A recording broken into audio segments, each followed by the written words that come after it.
Les graffitis étaient quelque chose de commercialisé déjà dans les années 60, 67. Là. Écoute, dès qu'il y avait des pubs contre les graffitis qui étaient mis sur le transit à New York ou Philadelphie ou n'importe quoi, dès que la MTA ou n'importe qui a décidé de partir des campagnes de publicité contre les graffitis, ils l'ont commercialisé parce qu'ils ont fait la promotion pour.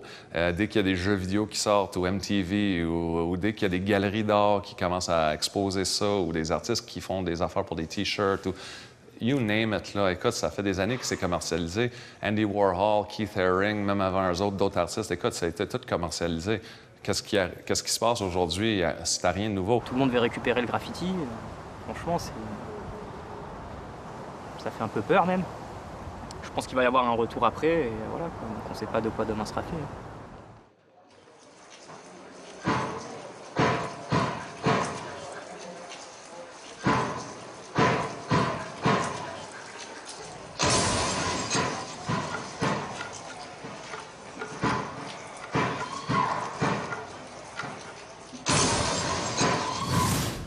Si on vit dans une société de franchise, on transforme tout en produit. Je sais que je suis un produit aussi, mais je reste là, il faut arrêter là, quelque part. Tu sais.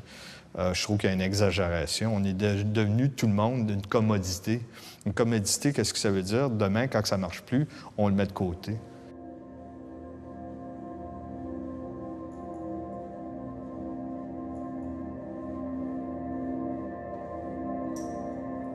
C'est important pour que nous, à l'intérieur de notre culture, on contrôle comment l'information et comment ce produit-là est montré au public.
Je crois que tout mouvement qui atteint le succès que le graffiti a atteint, c'est la prochaine étape, tu vois. Et je crois que le but, à la base de ce mouvement-là, c'était d'avoir un succès.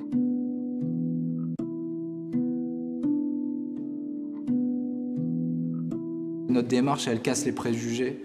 Parce que si on rentrait dans les préjugés, à pas travailler et pas faire de l'argent avec ce qu'on est capable de faire, c'est un peu prouver indirectement que les lois ont raison. Ah, vous avez vu, je vous avais dit que c'était des criminels et des vandales, ça vaut rien leur truc. J'avais bien raison, donc il faut arrêter le graphe, c'est n'importe quoi.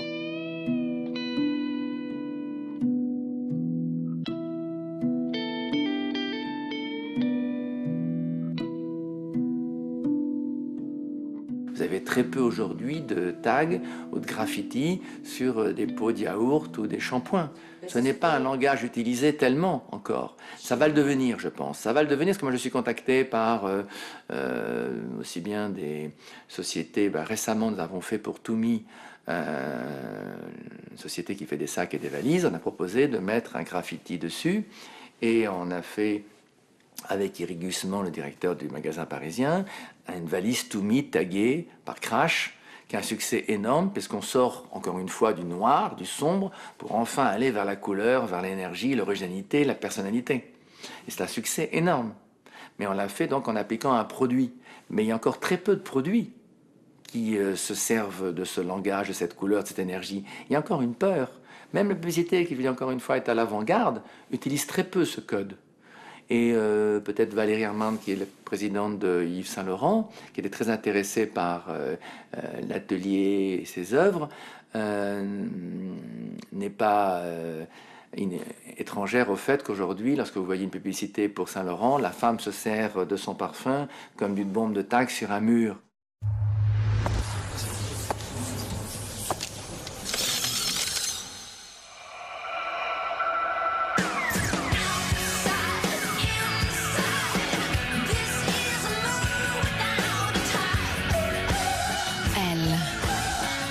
Le nouveau parfum Yves Saint Laurent.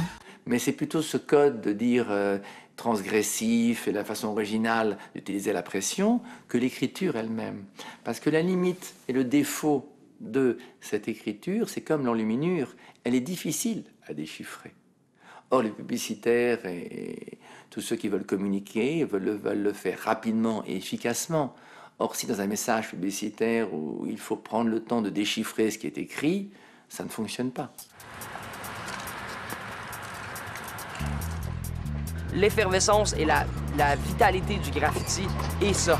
Et le fait que c'est vibrant et ce n'est pas copiable parce que c'est une rage de vivre qui existe et que dans certaines conditions, cette rage de vivre-là n'est pas la même et c'est ressenti.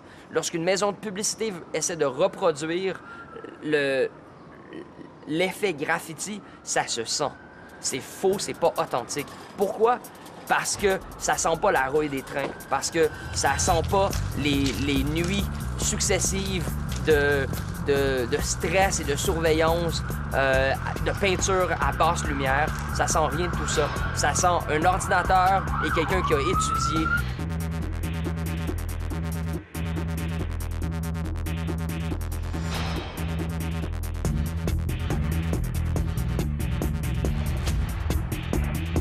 La place du graffiti a vraiment changé là, au niveau de la publicité puis de tout. C'est rendu une industrie, là, comme je disais. C'est vraiment... tu vas voir comme... Je sais pas si tu as vu comme les Joe Louis faites par Sienne ou des trucs comme ça. Ça, c'était pas quelque chose qui se voyait avant. J'avais vu sur Internet une annonce de Nintendo faite par... je me souviens plus quel crew à New York, là, mais je veux dire, c'était des années 90. C'est arrivé, ça a été utilisé beaucoup pour l'image hip-hop, mais jamais autant que maintenant. Maintenant, c'est partout, là. C'est vraiment comme c'est une industrie, là, le graffiti. Maintenant, je trouve, d'un côté, je trouve ça un petit peu... je sais pas trop quoi penser de ça. Mais je veux dire, personnellement, je trouve que s'il y a du monde qui peut vivre de ça, puis faire du graphisme, là, puis avoir un background en graffiti, puis que ça les aide dans leur style à se démarquer dans leur job, là, tant mieux.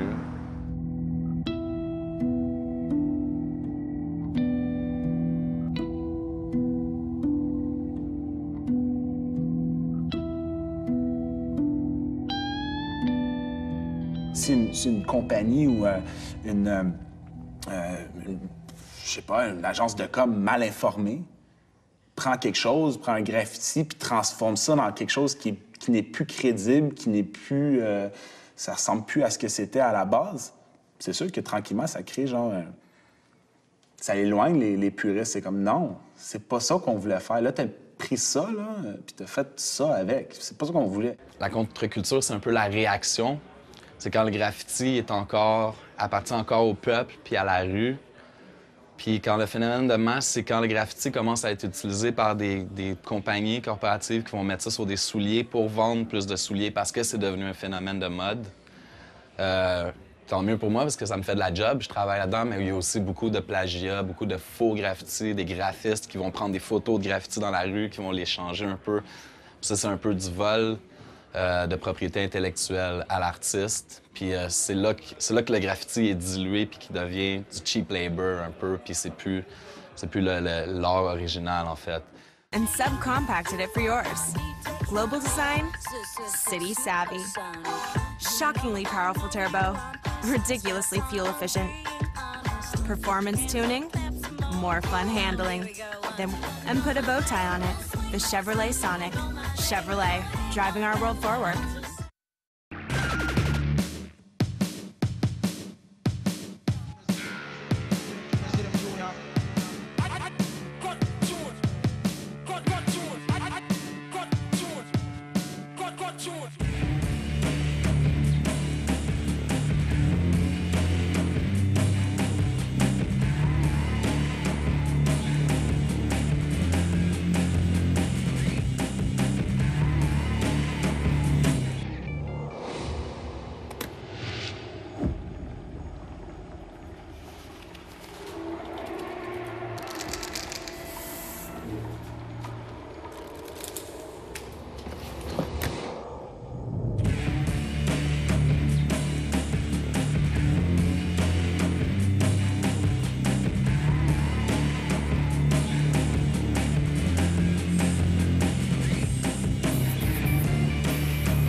C'est sûr qu'il y a plusieurs artistes, on pourrait les nommer, qui sont plus commerciales, dont, entre autres, plusieurs compagnies commerciales, dont Nike, Adidas,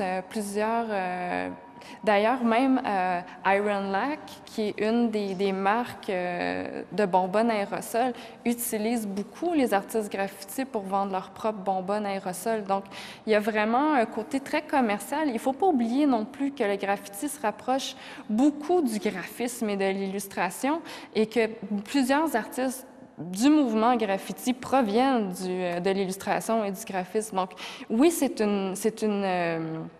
une appropriation commerciale de leur travail, mais il ne faut pas oublier non plus que les artistes, en termes généraux, n'ont pas beaucoup d'argent. Il y a certains cas d'exception, mais en général, ce ne sont pas des gens qui font énormément d'argent. Et mon Dieu, si ça peut leur permettre d'avoir des contrats pour permettre de survivre de manière plus aisée, pourquoi pas?